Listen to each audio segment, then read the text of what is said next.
There are times now I'm having to go back and tell my son, listen, what you're going through has everything to do with the gap that I wasn't there for you from 0 to 12. So don't trip.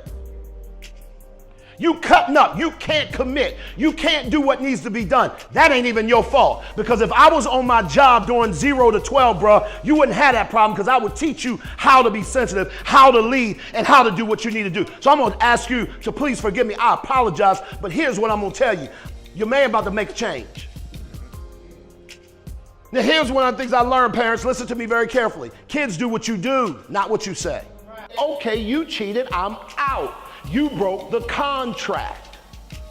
That is true. And by virtue of the contract, you get that loophole to say, I'm done.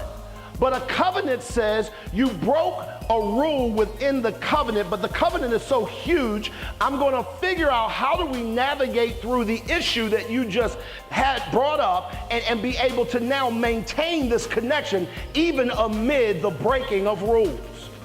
It's called grace.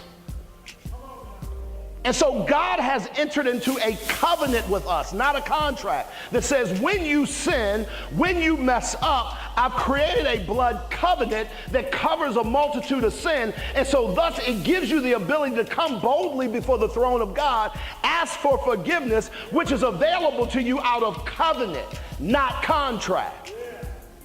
See, when Cherie and I lose, we still win, because losses for us are learning experiences.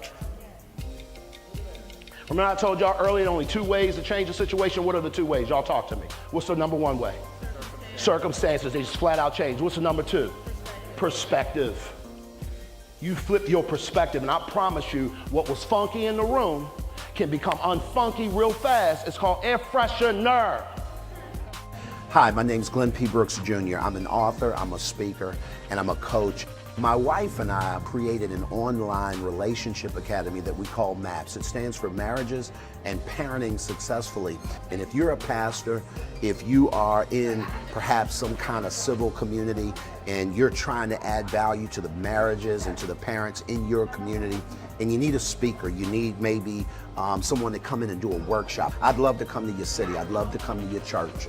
And I'd love to be able to help add value to the people that you lead. At the end of the day, here's what I know to be true. We all need some help.